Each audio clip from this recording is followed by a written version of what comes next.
Hello and welcome to Candle Sleep Tales. Tonight's journey will take us beyond the edge of today, into a world not born of fantasy, but of thought, of memory, of longing, and of what may yet become. This is the Doctrine of Continuance, a slow-burning reflection on the survival and evolution of humanity. Each chapter is a step deeper into a future shaped by care, by reason, and by the quiet, enduring will to go on. So find your stillness. Let the day soften behind you. Settle in with a warm drink or a favorite pillow. If you enjoy what you hear, consider leaving a kind review or subscribing so that we may meet again.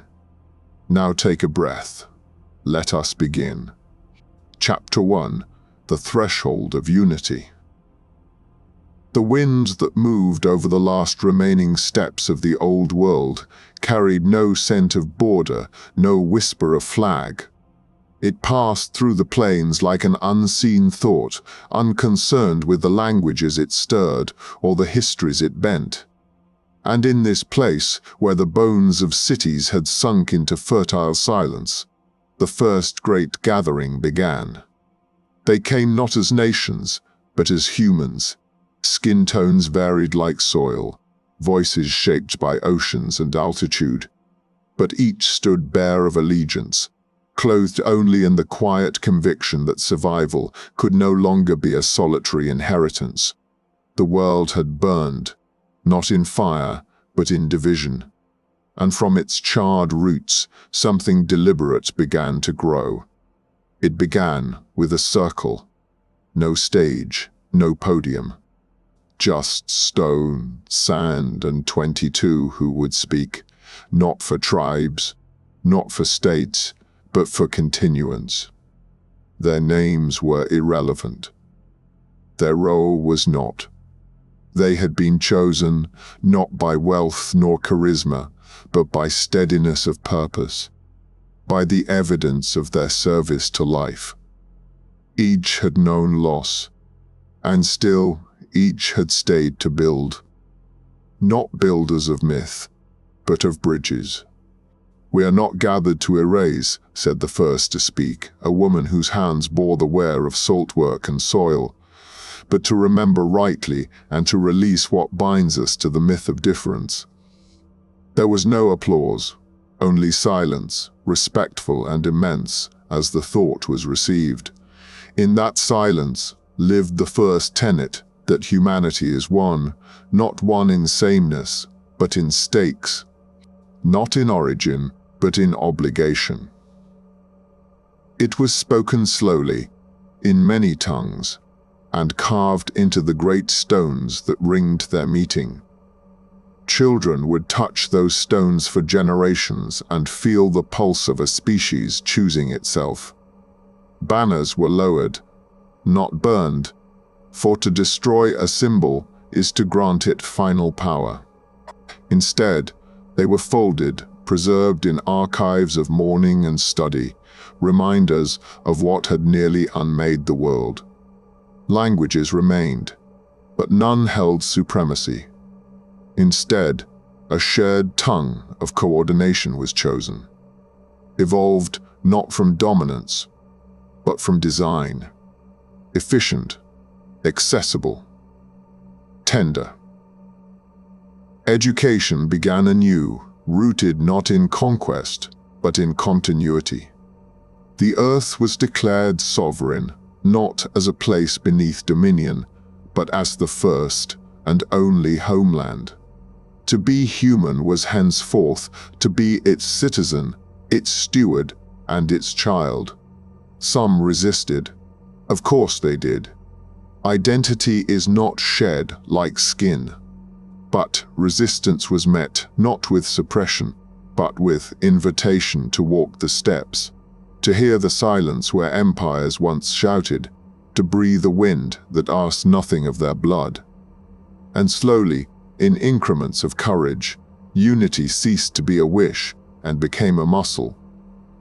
flexed in daily life, trained in schools, practiced in conflict and in celebration. Unity was not agreement. It was not obedience. It was shared consequence. Thus ended the age of nations, not in fire, but in understanding. And from that ending, the first chapter of continuance was written in living stone. Chapter 2. The Seat of Competence. Beneath the glass canopies of what had once been a government quarter, now overgrown with deliberate green, they rebuilt, not the palace, but the premise. Walls of ivy and vine laced the steel bones of old bureaucracies, symbols of a world where titles were worn like armor and truths bent beneath the weight of power. Here, governance was not an inheritance, but a task, a garden, not a throne. The first councils were not elected by popularity. They were assembled by calibration.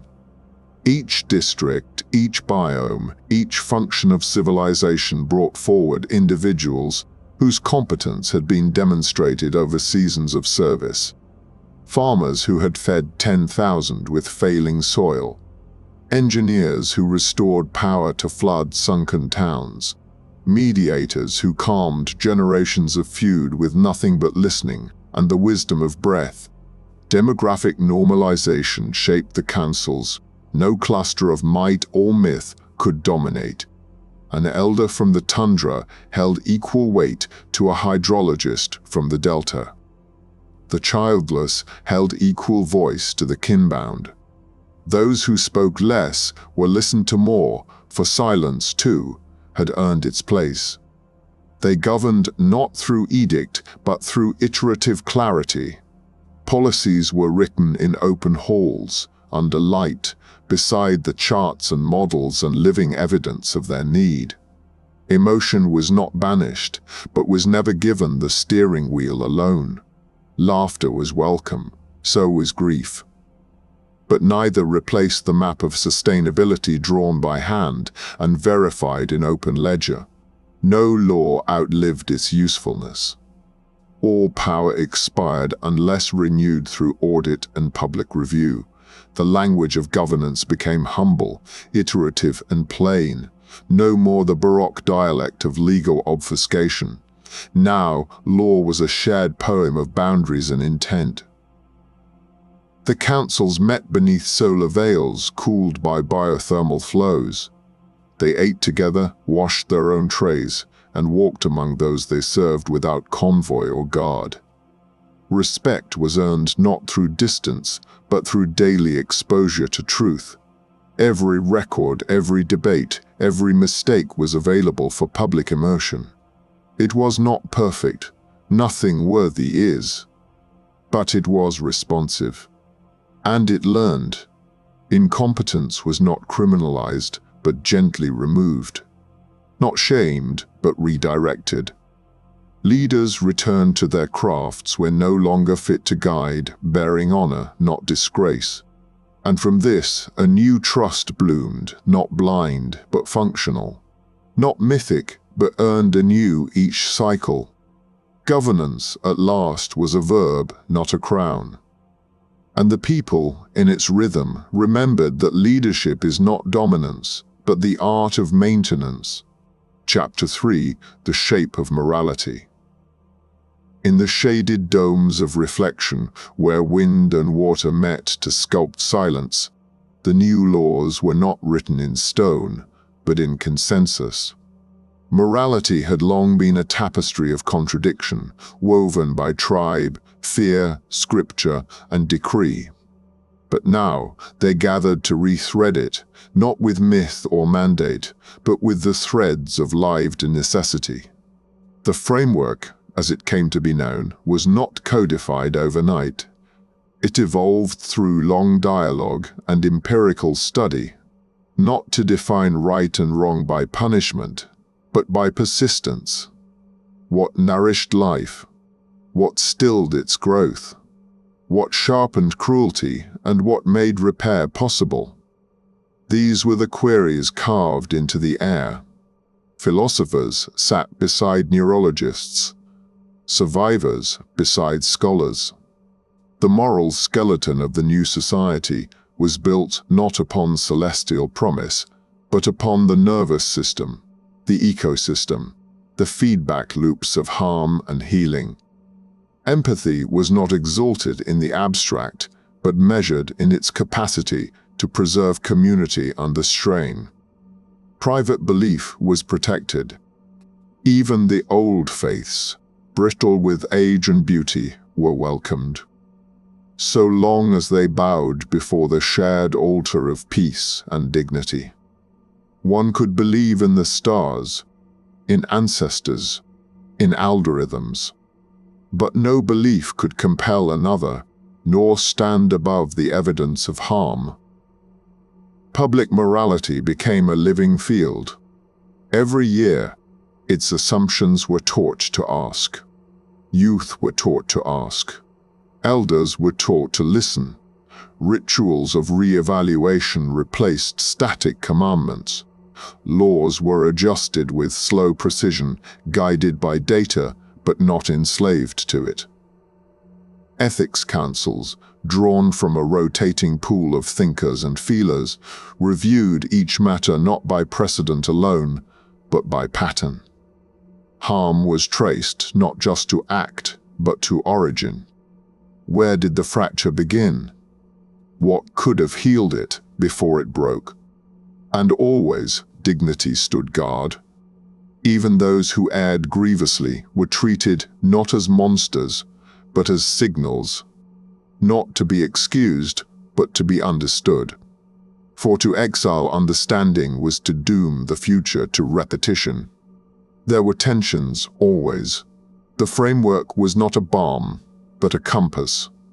But the compass held, and in its bearing, society found a north not of morality as obedience, but morality as stewardship of the self, of others, of the fragile line between justice and control. Here, autonomy was no longer a philosophy debated in courts, but a presence felt in breath, in skin, in the silence between one heartbeat and the next. Autonomy, once confused with isolation, was re-understood as relation. Not the freedom to act without consequence, but the freedom to act in recognition of consequence. One's mind, one's body, inviolable, but never unmoored. Children were taught early, your body is yours, your thoughts sacred. But in each lesson followed the second, your body exists among others. Your thoughts shape the soil we all walk on. Autonomy, therefore, was balanced not by punishment, but by proximity. When one chose harm, others were shielded, not by prison, but by space and redirection. Privileges, education, travel, influence were scales not as entitlements, but as trust extended. Those who nurtured the commons were welcomed deeper into its fold. Those who withdrew in peace were left undisturbed. But those who exploited, who harmed with clarity and persistence, were gently but firmly distanced. There were no exiles, only thresholds. Opting out was not treason. The right to live apart, to disengage from the rhythm of society, was honored. But that right ended where harm began. A hermit could retreat to the mountains. But a saboteur would find doors closed, not out of vengeance, but necessity. Consent became the architecture of every system. Medical, educational, interpersonal. No procedure without understanding. No alliance without choice. Even governance honored this. Participation was invited, never compelled.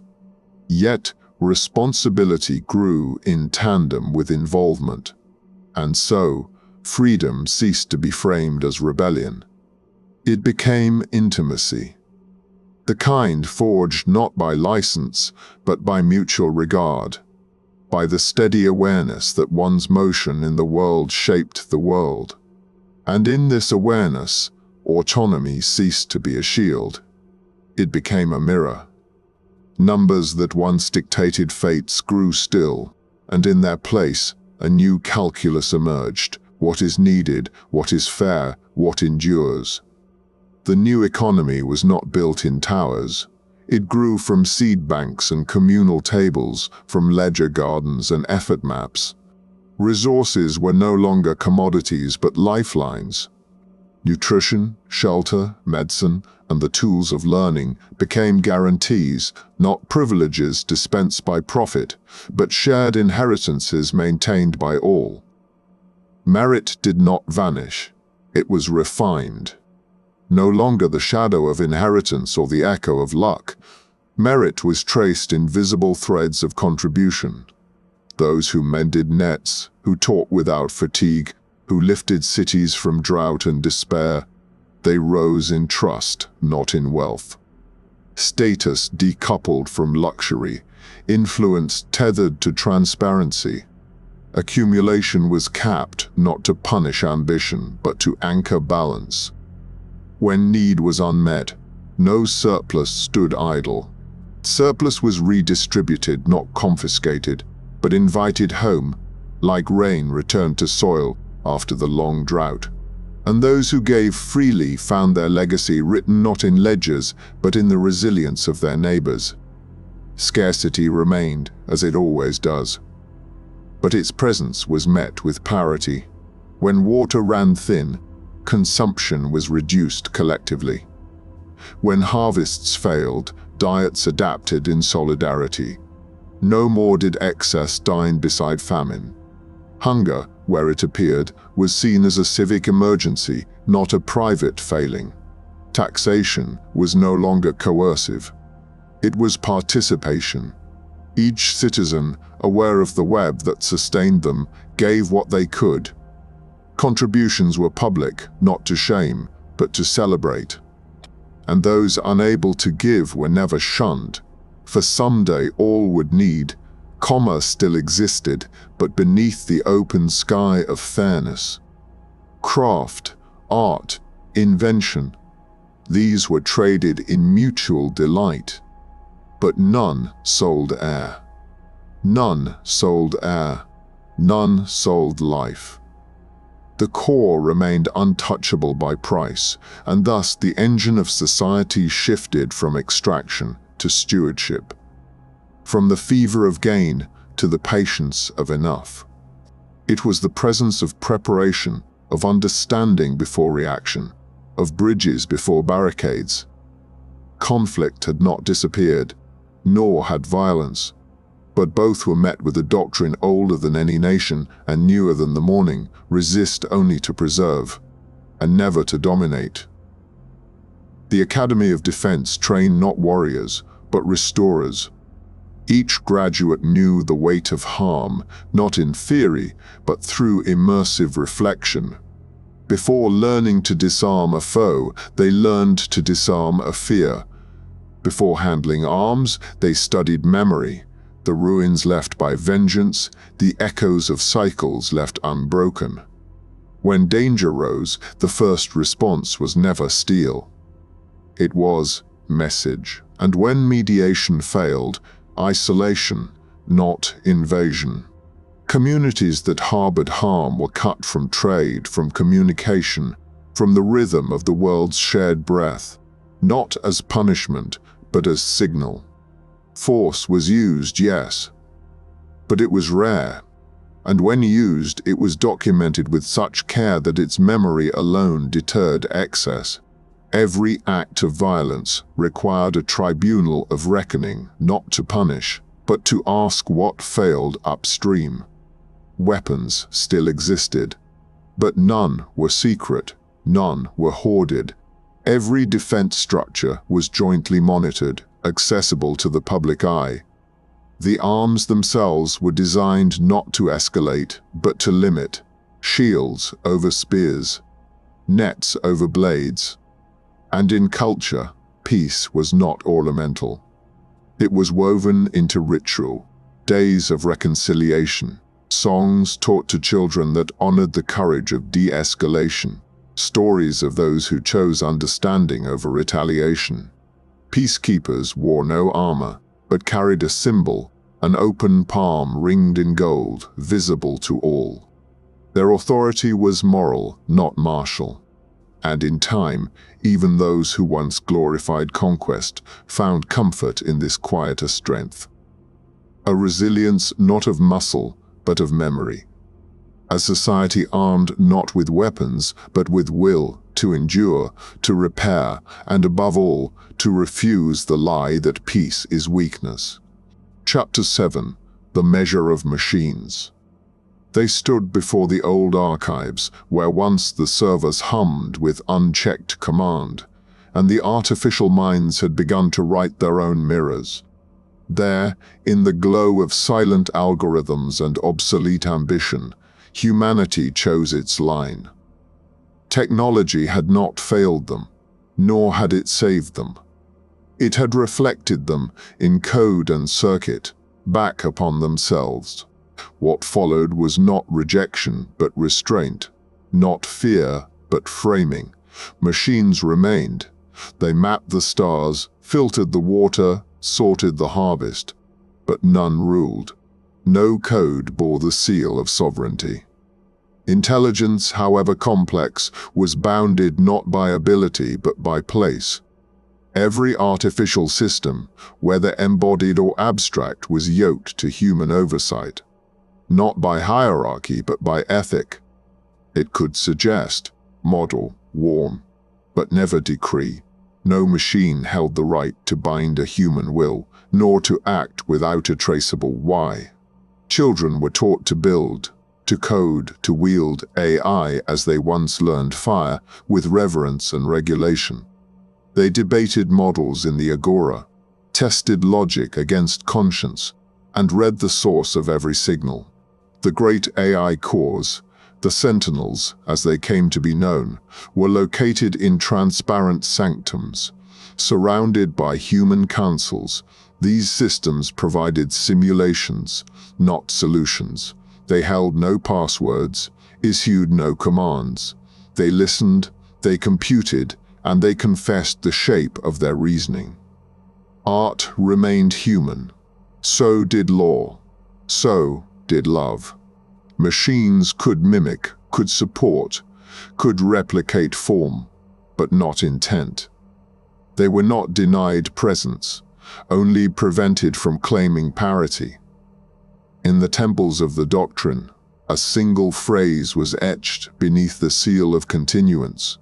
Life is not emergent in silicon. This was not superstition. It was a recognition of difference. Intelligence could be vast, but experience, pain, choice, these were sacred only in flesh, and in this balance, civilization endured, not because it silenced the machine, but because it chose not to be silenced by it. A mountain god watched over a child reading constellations from ancient charts. No image erased another. All made space. In the age before continuance, identity had been drawn in borders, in flags, in fear. To belong was to exclude. To be proud was to oppose. But now, identity returned to its original shape, story, not weapon. No one was asked to forget. Families still taught their languages, their ceremonies, their music. Temples rang with drums and dialects. Kitchens still steamed with spice. But none claimed supremacy. All bowed to a higher allegiance, the shared dignity of sentience. When cultures clashed as they must, they did not sharpen their edges. They entered circles of becoming, mediated not by force, but by curiosity. Offense was addressed, not suppressed. Preservation was cherished, not imposed. The doctrine made one boundary clear: identity must never harm. If a tradition silenced a voice, it was unbraided. If a practice caused pain, it was unlearned. Not banned, but reformed. For culture was not artifact. It was choice, shaped again each generation. Education carried this forward. Children learned not what to be, but how to become. They explored lineage with pride, but always in context. Global history was taught not as conquest, but as tapestry, woven, torn, repaired. A shared culture emerged, not monolithic, but polyphonic.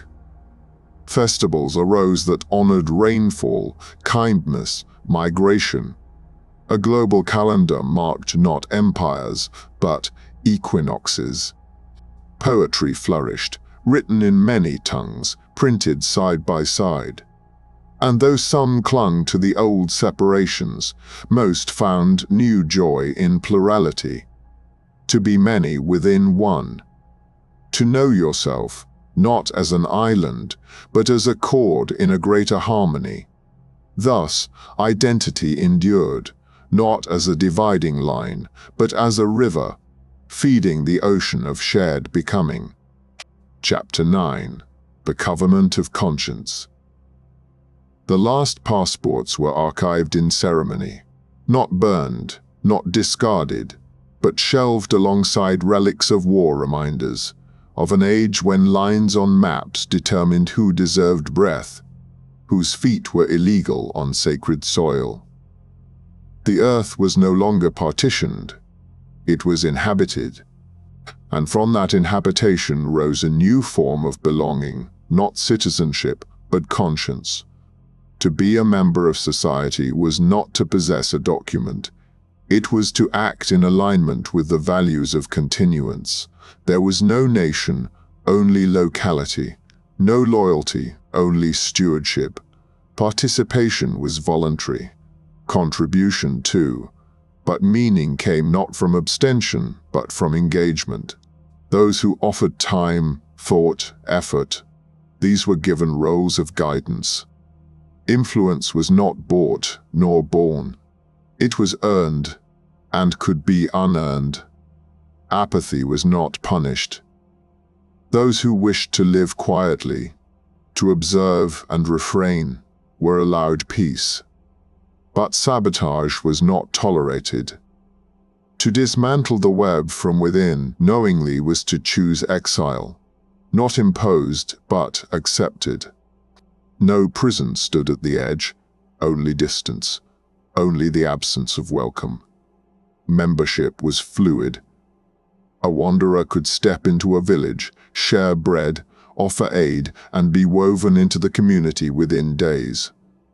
A scholar could speak in council and lose voice the moment they ceased to serve. This fluidity required vigilance. Councils rotated.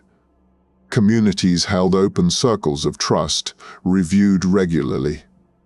No one held position indefinitely. The structures of power were porous, but resilient. And the core measure remained, is this person contributing to the future we vow to build? There was no registry of names, only record of actions. A living archive, maintained by choice and witnessed by peers. And when memory failed, stories remained. Thus the world moved not by passport, but by pulse. And at the heart of each plate, one phrase reappeared: survival is the seed of all duty. Continuance became more than a hope. It was a compass, a measure against which all choices were weighed. Not against profit, not tradition, not comfort, but longevity. For what good was brilliance if it burned out the sky? What worth had pleasure if the soil wept beneath it? No decision, local or global, escaped this lens. Does it preserve life? Does it protect the future? Does it deepen resilience across generations? Architecture followed this call. Cities rose in concert with terrain. Roads moved with wind and water. Power came from sun, from tide, from the heat beneath rock. Homes breathed with the seasons, cooled by design, not exhaust. Even entertainment shifted. No more the glamour of waste. The new arts exalted endurance. Games taught systems thinking. Stories celebrated repair. Fashion turned from excess to expression within bounds. Continuance shaped agriculture too. Monoculture dissolved into mosaic. Crops rotated with soil wisdom. Diets adapted not to taste alone, but to footprint. Hunger became not a failure of supply, but of planning. And in governance, no term outlived its relevance. Policies were provisional. Budgets forecasted not years, but generations. Decisions required a projection of consequence, a visible arc from now to then. They flexed, they adjusted. For continuance had not made them brittle, it had made them living, responsive, woven together by the knowledge that the most sacred act is not to rise, but to remain. And so, continuance became not a doctrine alone, but a rhythm. A breath passed from ancestor to child. A quiet vow whispered into the shape of every tomorrow. Chapter 11, The Discipline of Learning. The old school walls had crumbled not from neglect, but from irrelevance. In their place grew domes of glass and clay, woven with light, shaped to invite curiosity rather than command obedience. Education was no longer an institution.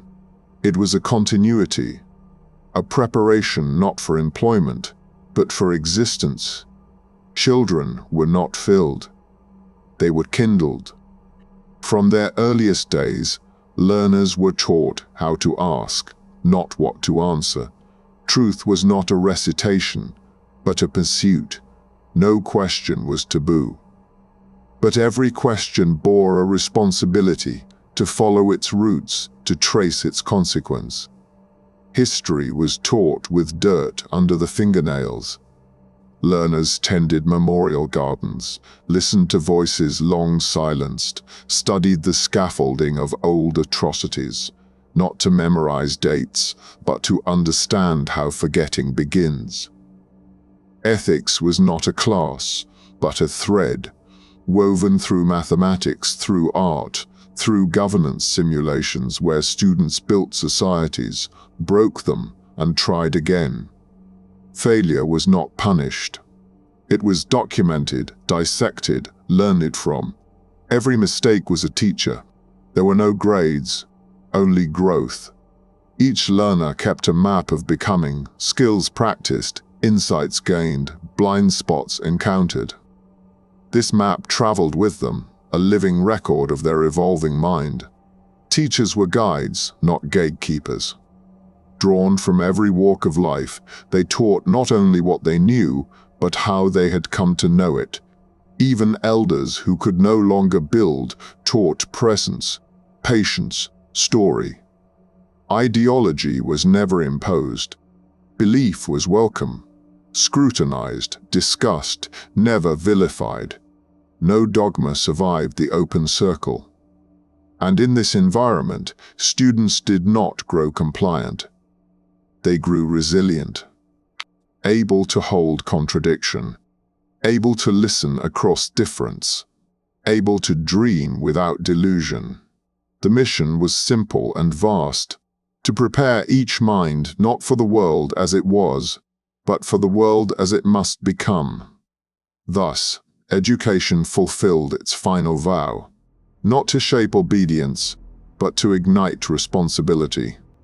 And in every learner who questioned with care, continuance took root anew.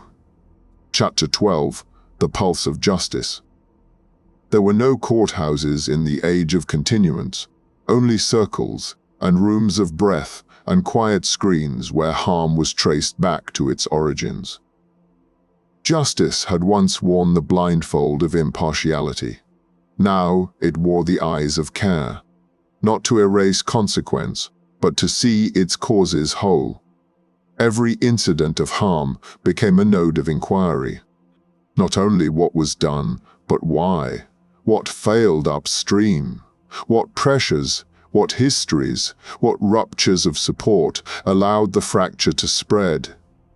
Perpetrators were not monsters, nor were they excused. They were witnessed, confronted, and when possible guided back into wholeness. Victims were not voices to be managed, but centers of the process. Their safety, their grief, their agency set the pace. Prisons as they once were, cages of decay ceased to exist. In their place stood havens of containment and healing, structured, guarded, yes, but oriented toward repair. Some called them sanctums, others called them bridges. Only those who posed ongoing, proven harm were held apart, and even they were not forgotten. Every year their path was reviewed, not for release alone, but for understanding. The death penalty remained, but so rarely used that it became a sacred burden.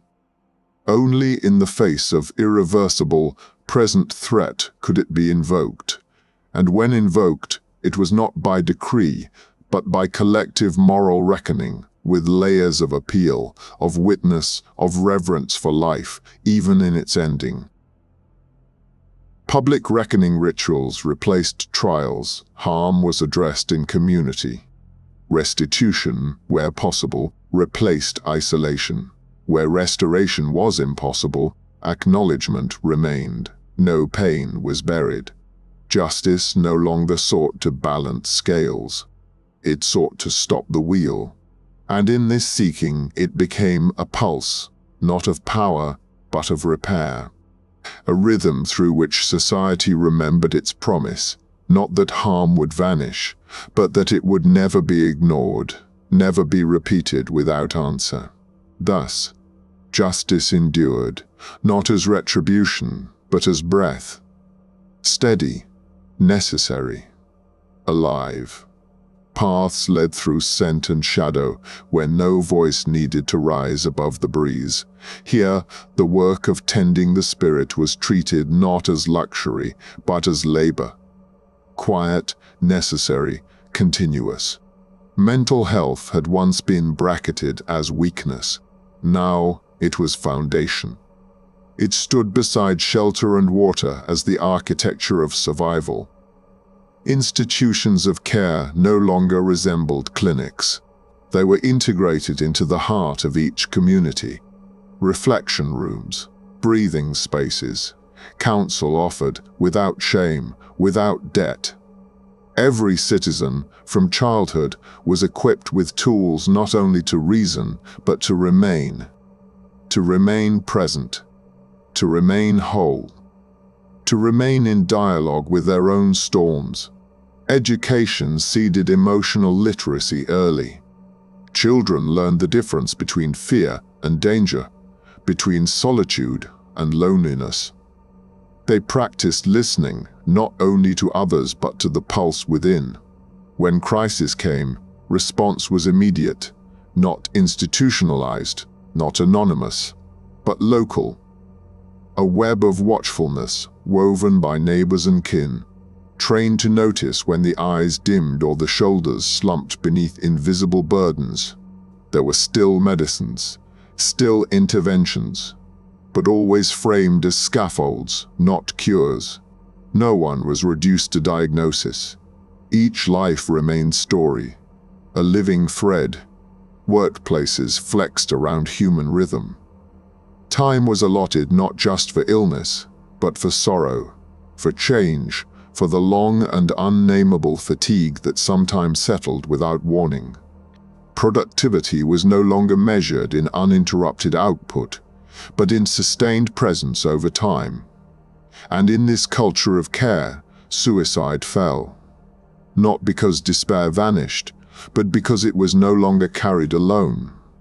Grief rituals were public, loss was spoken, and hope, that most delicate of constructs, was cultivated like food. Tended in light and patience.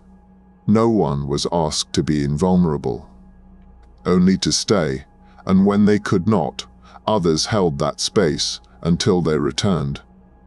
Chapter 14. The Holding of Truth. There were no prophets, no official voices crowned above the rest. Instead, truth became a civic weave. held not by one, but by all. In every village, in every urban cell, there stood a hall of mirrors, not literal ones, but records, broadcasts, corrections, archives of public speech, decisions, claims, transparent and intact, not to humiliate, but to illuminate. Truth was not handed down. It was constructed. Slow, layered, verified across sources. No statement stood alone. No image unexamined. The old networks of influence were dissolved. No algorithm was permitted to manipulate attention for gain. Information flowed by relevance, not by profit. Each citizen could trace the path by which an idea had traveled, who shared it, who funded it, what it displaced. Media councils rotated, half experts, half drawn by civic lot. They did not censor, they curated. Falsehoods were not shouted down. They were unthreaded, publicly with care. So even the mistaken could watch their own beliefs unravel without shame. Misinformation was not treated as treason, but as contagion, addressed with education, not punishment. Citizens were trained to check, to pause, to verify. Disagreement was honored, manipulation was not. Each person held a right to speak, to question, to be wrong, and to revise. But with that right came duty, not to echo, not to inflame, but to pursue coherence, to walk slowly through complexity. Truth became less a battlefield and more a commons, tended like a garden, not perfect, but nourished. And when it faltered, hands returned to the soil. No one claimed omniscience. No narrative was final. But the shared act of seeking kept the ground from falling out beneath them. So the world endured. Not because it was certain, but because it remained honest. Chapter 15. The Future of Birth. They did not command birth. They shaped the world so that birth became a choice of dignity. Reproduction had once been accident, power, commodity. Now it was treated as covenant. Between future and present. Between body and world. No one was forced. No one was forbidden. Instead, guidance was given, and guidance was accepted with the weight it deserved. Before conception, would-be parents walked through the paths of planning, health, resources, community, not to earn permission, but to invite awareness, to ask not only what they wanted, but what the world could hold. Children were not born into isolation. Each new life arrived into a net, shared care, shared shelter. No parent was left to weather the storm alone. Villages wrapped around cradles. Kin extended beyond blood. Medical care was universal. So was emotional counsel. No pregnancy unfolded unseen. No complication arrived without response. And when children emerged, their welcome was ritual, not as property, as presence. As new stewards of the long continuity, families varied, pairings, clusters, solitary parents supported by guild or district. Love was not standardized, but harm was not ignored. Any structure that failed to nourish the child's dignity was restructured. No shame, no secrecy, only the clarity that the future mattered more than custom. Some chose not to parent. They were not lesser. Their gifts returned in other forms.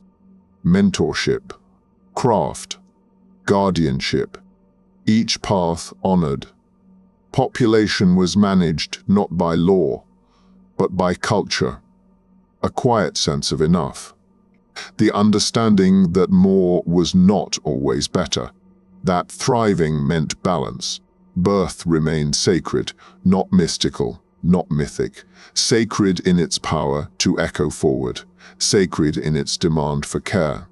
And from that care, the next world began, one child at a time. And they treated it not as backdrop, but as boundary. The earth was not owned. It was honored.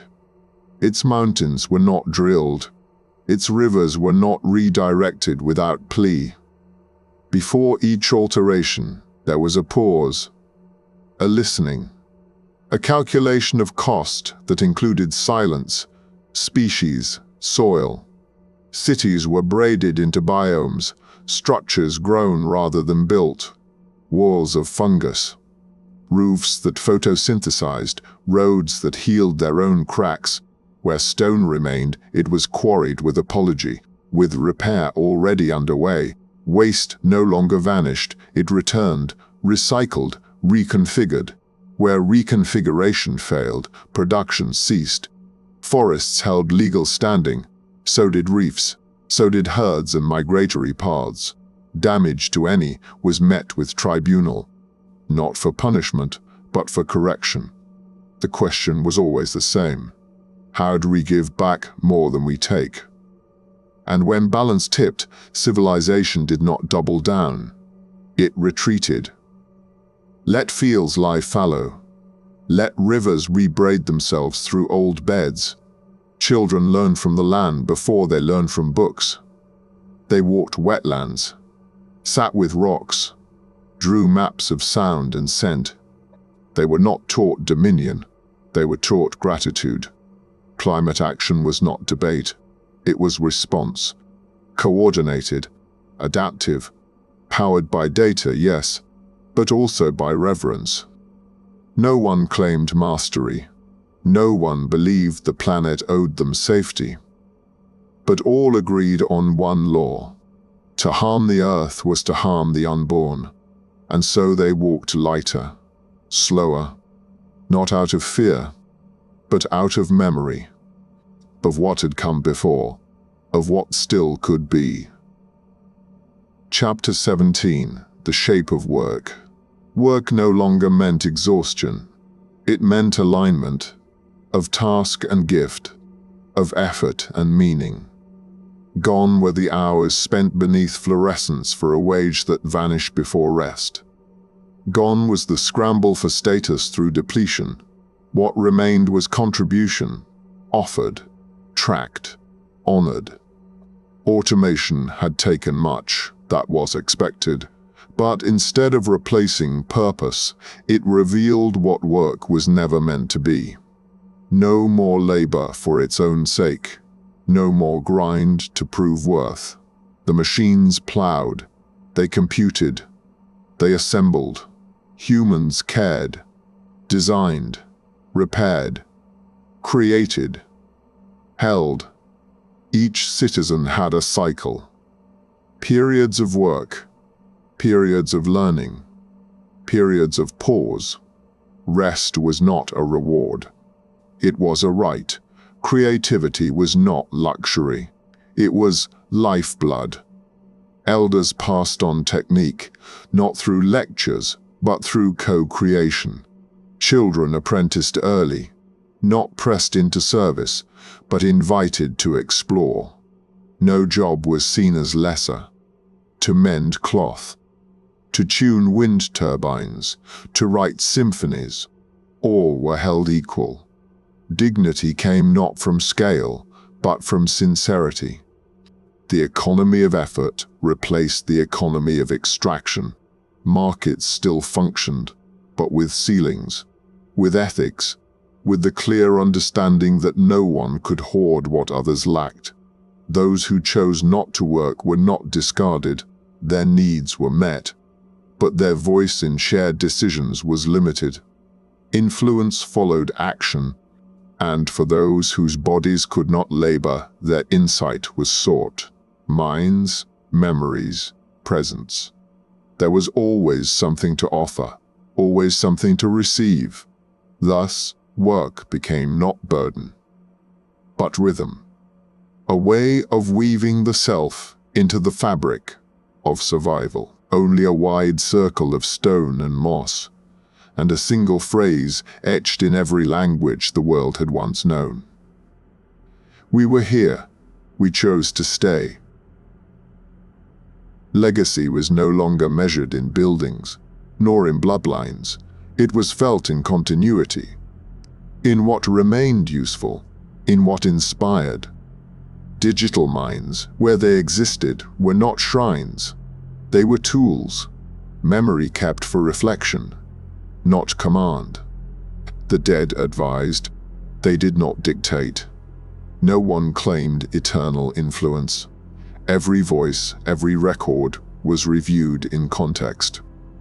Great teachers were not canonized.